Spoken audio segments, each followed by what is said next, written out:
contente de vous retrouver aujourd'hui pour les sorties littéraires de janvier 2024 et également pour mon 4 boot challenge. Alors, j'ai été encore une fois assez difficile, on va dire. Hein. La liste est non exhaustive, pardon. Mais voilà, j'ai repéré à peu près 10 romans susceptibles de m'intéresser. Je ne dis pas que je vais tous les acheter, mais on fera en fonction du budget et surtout des envies. Voilà.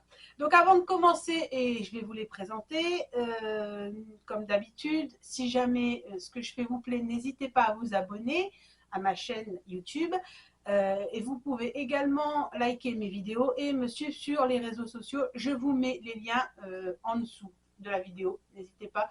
Et ça fait toujours plaisir d'échanger. Donc, si vous voulez commenter les livres que je vais vous présenter qui vont sortir au mois de janvier, ce sera avec plaisir que je vous répondrai. Donc voilà, on commence donc avec les sorties donc, du mois de janvier. Il n'y aura malheureusement pas beaucoup de résumés pour la bonne et simple raison que ce sont la plupart des suites de sagas. Et il y a également un livre que je ne peux pas vous lire le résumé pour la bonne et simple raison que je ne suis pas sûre qu'il sortira parce que pour l'instant le résumé n'est pas traduit en français. Et je ne sais même pas non plus de la maison d'édition. Enfin bref, je vous en reparlerai au moment où je vous le présenterai. On va commencer tout de suite donc avec la sortie du 3 janvier. Il s'agit du tome 2, donc d'une magie teintée de poison qui s'appelle Un doux et sombre venin. Je vous mets la couverture, je pense que ce sera quelque part par ici. Ouais, ça doit être là. Voilà, je vous mets la couverture donc de Judy E. Lynn aux éditions Stardust, que j'ai déjà le tome 1 qui est ici. Donc forcément, j'attends le tome 2 avec grande impatience et la couverture est tout aussi sublime que le tome 1. Voilà, faut dire ce qui est. Là, on met le paquet. Au 4 janvier, nous avons une sortie qui m'intéresse. Alors vraiment, mais alors là, c'est sûr et certain que je vais l'acheter. Il s'agit du tome 2 de Belladonna que vous pouvez voir ici, qui a été l'un de mes coups de cœur 2023. Hein. Si jamais ça vous intéresse, je vous renvoie à la vidéo que j'ai montée la semaine dernière.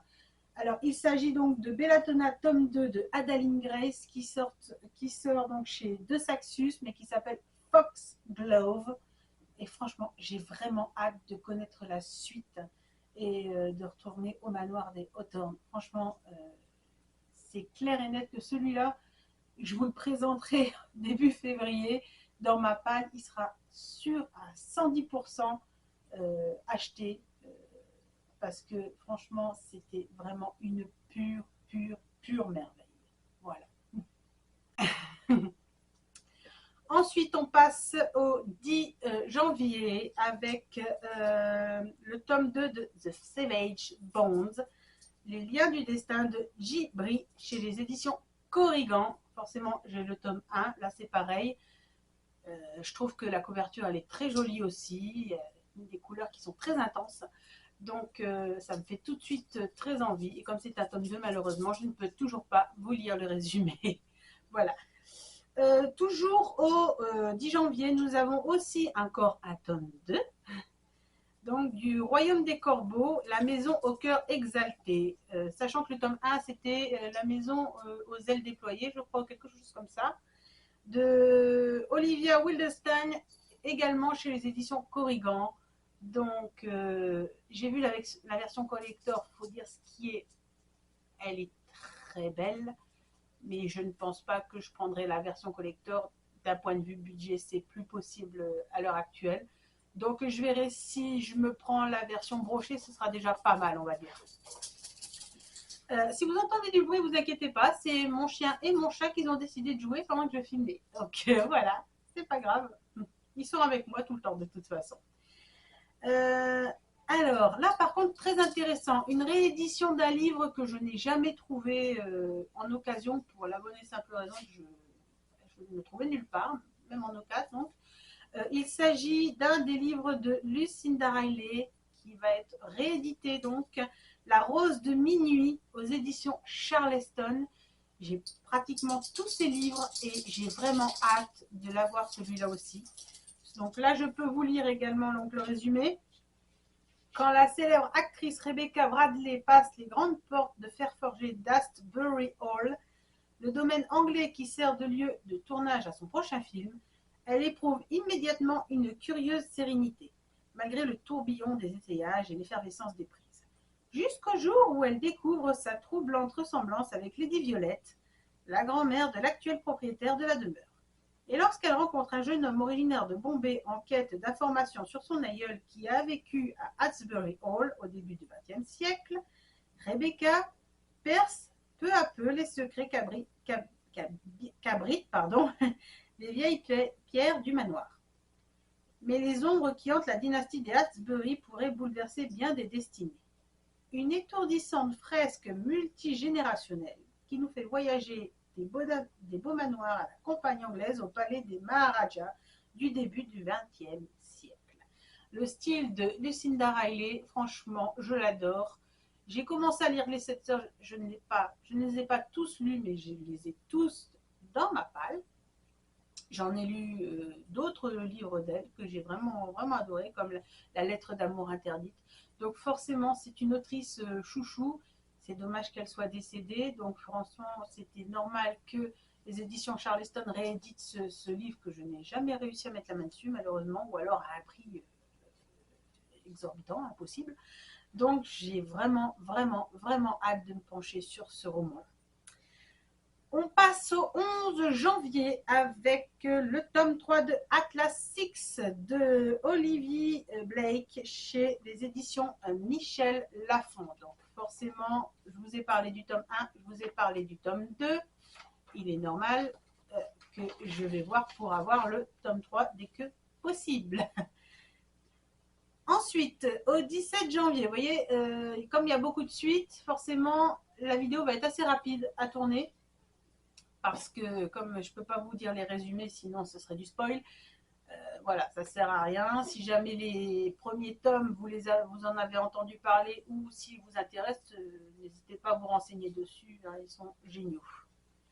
Donc au 17 janvier, donc on a, et là c'est une première pour moi, La rage des Fae, tome 1, Le baiser du prince de sang de Alessa Thorne chez les éditions Milady. Alors, je vous lis le résumé. Déjà, la couverture, je la trouve sublime. Et c'est rare que j'achète un livre chez Milady, mais franchement, je pense que celui-là, ça va le faire. Maudit, trahi, banni. Depuis 1500 ans, les Fae préparent leur vengeance et leur retour en Angleterre pour y revendiquer la place qui leur revient de droit. Pour le prince Kian, hors de question qu'une humaine infernale lui mette des bâtons dans les roues. Pourtant, sa nouvelle esclave, capturée comme prise de guerre, représente peut-être la clé de son salut. Kian a besoin du sang d'Élise pour briser la malédiction qui le détruit à petit feu. De son côté, Élise doit guérir Kian de cette même malédiction pour gagner sa liberté. Quand on passe un marché avec un Fae, on ne peut pas revenir en arrière. Mais le jeu en vaut-il la chandelle, si sa liberté lui coûte son cœur et condamne son pays? Alors je sens que bon, il va y avoir un peu de magie, je sens qu'il va y avoir un peu de romance, je ne sais pas, peut-être un peu, parce que les Milady, c'est vrai que souvent, des fois j'ai déjà vu de la dark romance aussi dans Milady, ça m'a étonné d'ailleurs. Donc je ne sais pas trop, mais en tout cas ça m'a l'air un ennemi to lover, ça c'est sûr. Donc, et les Fae, moi, c'est mon petit péché mignon, donc je pense que celui-là, ça va le faire aussi. Ensuite, on passe au 18 janvier avec, et celui-là c'est un tome 1, Les Féeries d'Eshad de Cindy Van Wilder chez les éditions Scrinéo. Je vous mets la couverture, et je la trouve très jolie aussi. Et si tout ce qui vous entourait n'était que des illusions qui dissimulent une sombre réalité? Entre Hunger Games, Stranger Things et Grisha, découvrez la face cachée du tournoi des Féeries d'Eshad. Déjà, cette phrase-là, elle m'a happée tout de suite. Depuis toujours, les arcanes adeptes de la magie et les écharisses, férus de technologie, s'opposent. Le destin des premiers a été brutalement scellé après leurs dernières défaites. En tant qu'arcane asservie, Arazia travaille dans un cirque qui crée de somptueux spectacles pour les élites des Charesses. Elle a tout oublié de son passé et de ses origines. Mais ses fidèles amis Théo, Yanaël et Ernst, ils ont un plan afin de s'échapper. Malheureusement, leur projet échoue. Ils sont alors livrés à la grande famille Haringwood, où on leur annonce qu'ils vont devoir participer aux féeries des Shades, un mystérieux tournoi avec à la clé leur liberté. Et le manoir des Haringwood est rempli de faux semblants. Derrière les ors se cachent des secrets terrifiants. Donc voilà, moi c'est un peu le style qui m'intéresse. Ça fait vraiment penser un peu au Hunger Games, tout ça. On sent qu'il y a un challenge forcément pour sa vie, pour sauver sa vie, pour sauver sa liberté. Donc forcément, il va y avoir de l'action, je pense. Donc ça m'intéresse.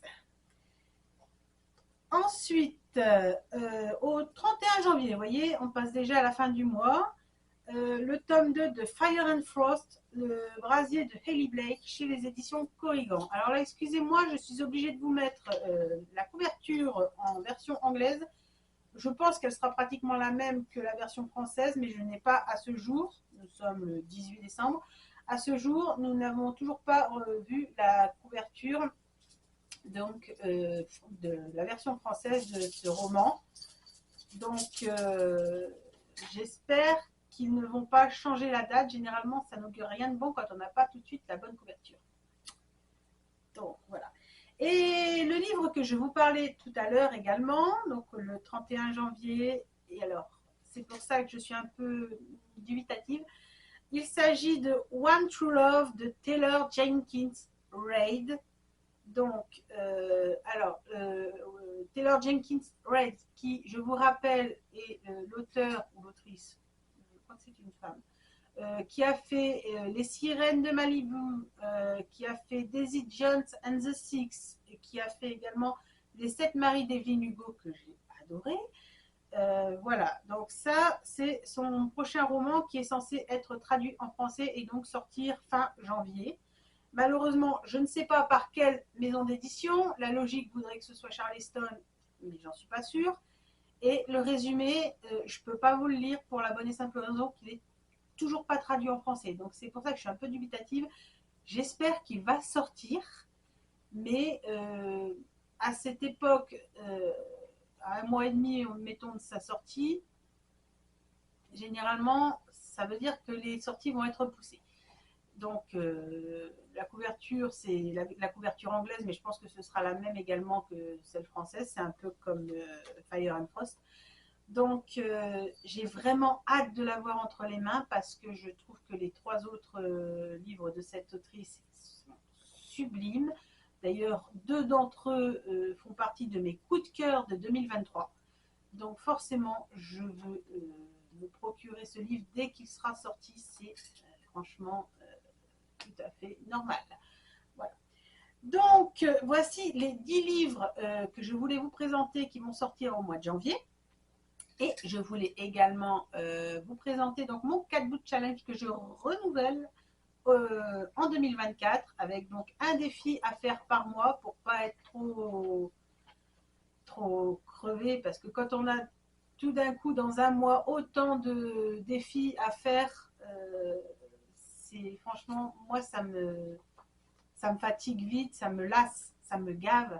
Donc je préfère avoir un petit défi par mois, même si j'en lis un sur le défi ou si j'en lis plusieurs, parce que c'est possible aussi qu'on peut avoir plusieurs livres qui nous intéressent sur le thème que j'aurais choisi. Donc je préfère continuer comme ça, effectivement, ça me motivait beaucoup plus. Donc, eh ben, c'était un peu difficile de choisir pour le mois de janvier parce que l'année dernière c'était The Crown Challenge. Et là, j'ai eu l'idée de regarder un petit peu ma pile à lire et de voir ce que j'avais un petit peu le plus en stock. Et j'ai décidé que cette année, en janvier 2024, ce sera le FAE Challenge, c'est-à-dire lire des romans, un ou plusieurs romans en fonction de vos goûts, ou si vous en avez, hein, parce que tout le monde n'a pas tous les romans du même type, où il est question de FAE. Voilà, donc je vous en ai déjà présenté plusieurs au mois de janvier qui vont sortir.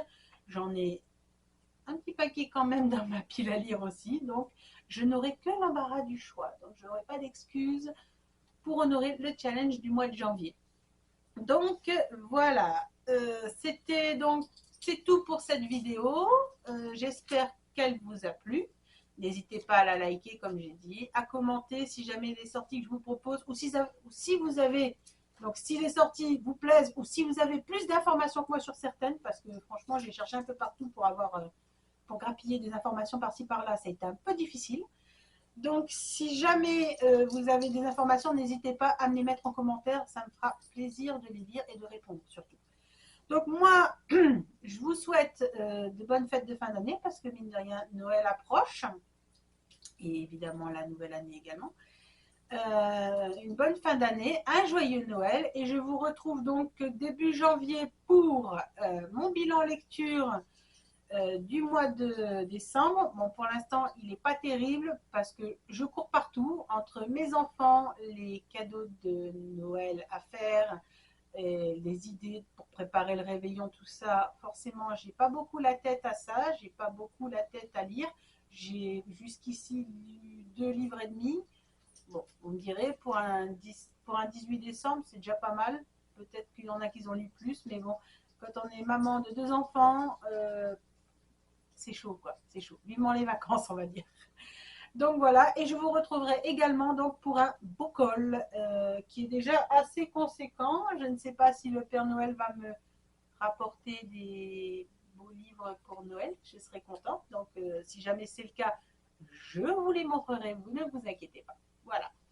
Donc sur ce, je vous souhaite un joyeux Noël et une bonne future année 2024, pleine de bonnes lectures surtout. Voilà, je vous dis à très bientôt. Ciao, ciao!